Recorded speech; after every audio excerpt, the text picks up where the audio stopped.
Of the legend of Sant Jordi, which is the legend that kind of gives name to everything that is happening today here. We are the Casal Català. We are the community of Catalan people around the DMV area.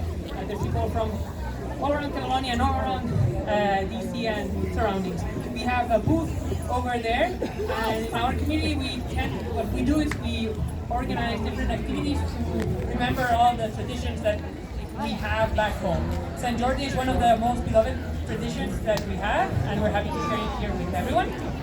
So I hope you enjoy the show. Okay?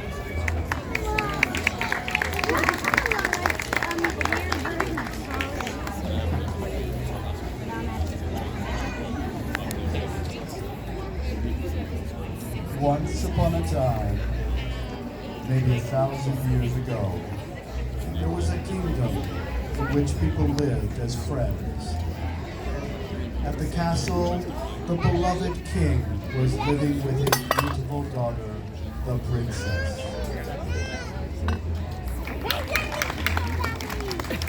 Everybody was happy in the kingdom, and they lived in peace. They were growing their own vegetables. The air was bright and clear, and the trees were never empty of delicious fruits. The people were happy. There was no conflict or wars. But one day, all of a sudden, that peace and harmony finished in the blink of an eye.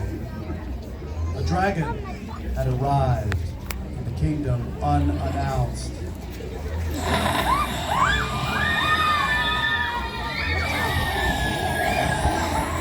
This was no ordinary dragon. It was an enormous beast that could fly and burn everything in its path. It was big, had an enormous nose and angry eyes. And you could sense his presence because of his stinky smell.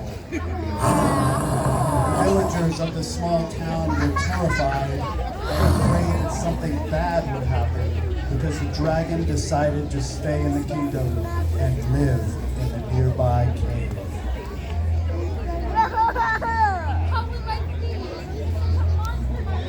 We won't be able to leave the castle. My Herb's gonna go outside because Runabouts are missing at night. I can't even play with my friends anymore. I know. What if we feed our animals to him to keep him calm? I can spare some food. I can spare some too. That's a great idea. If the dragon is satisfied, we will be safe. And that is what they did. First, they gave it their chickens.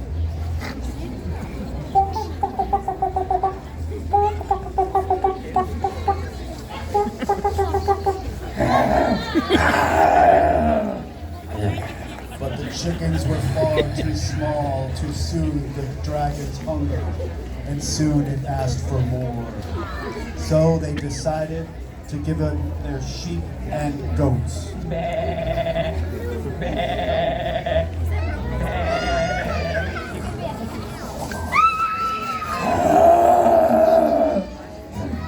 Still, this was still not enough to fill the stomach of the beast.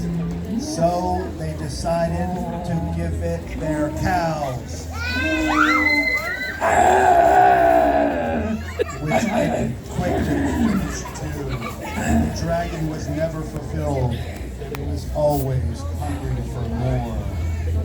Some time passed in which the villagers could offer nothing. So they all came to the castle courtyard and waited for their king to give them instructions. The dragon has eaten all of our animals. What are we going to do, my dear father? Fellow citizens, we can't stop the fury of the dragon by just feeding him animals. We must feed him one of our own each and every day. However, who was to be given away? Surely everyone was scared, and no one wanted to be eaten by the beast. Therefore, something had to be done. I am such a decision. Therefore, fortune must be the decider. So, without any better plan, the villagers approved the solution. And the names of everyone in town were written down and put into a bag. And every day, the king himself would pick one of the papers at sunrise and read a name aloud. Irene Grau. And so, the unlucky one resigned, said her farewells, stepped out of the castle walls, and walked slowly to the dragon's cave, never to be seen again.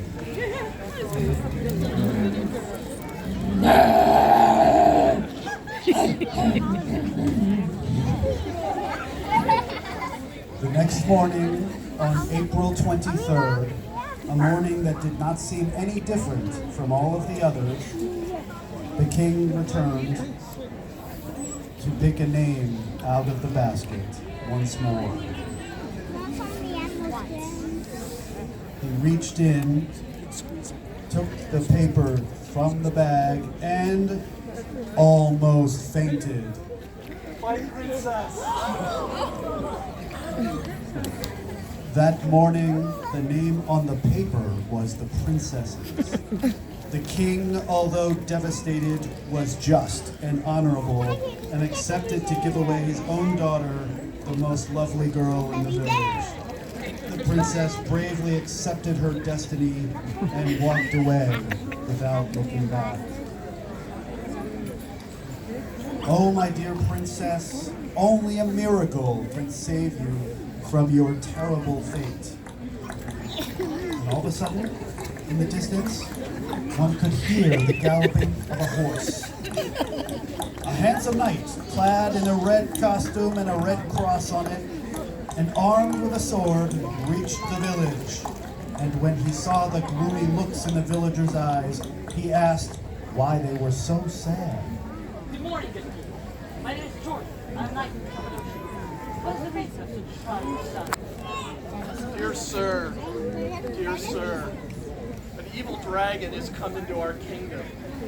Animals would not satisfy him. Even offering him our people every day doesn't satisfy him. And now my daughter is walking to be his next meal. Oh, my beloved daughter.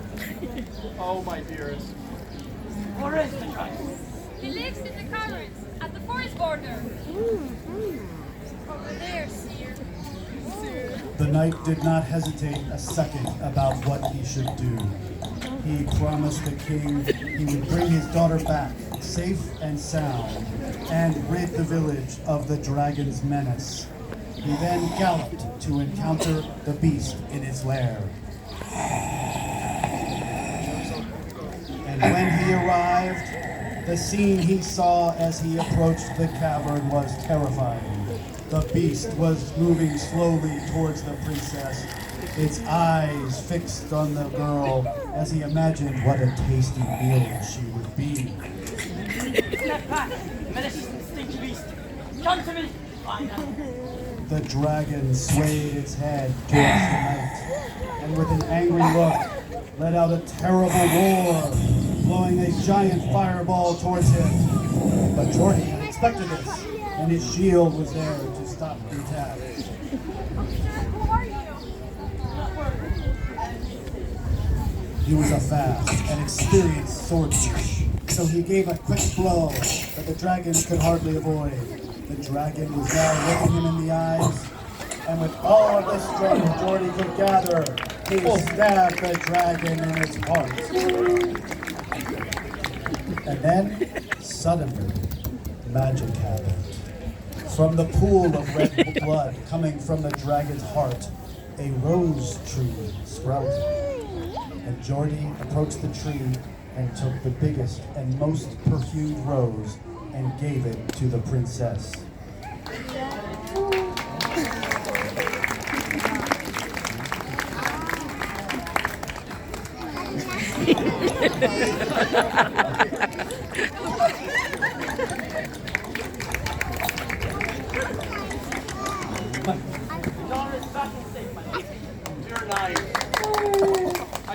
the words to thank you for this gratitude that I have in my heart for saving not only my daughter, but my kingdom.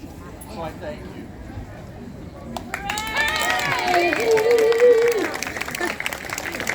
Would you do the kingdom the honor of taking the hand of my daughter in matrimony, if of course she agrees? I know when I look in her eyes and smile that she is in love with you. And please stay in our kingdom and live with us in peace. I accept without your proposal, Your Majesty.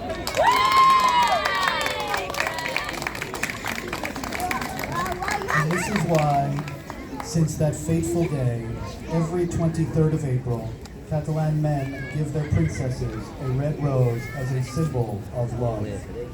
And of course, the only reason why we can tell this and other stories is because someone wrote it down and passed the legend on over the generations. And for that reason, on the 23rd of April, people in Catalonia give each other books to allow this and other stories to continue to live in our hearts. Thank you very much.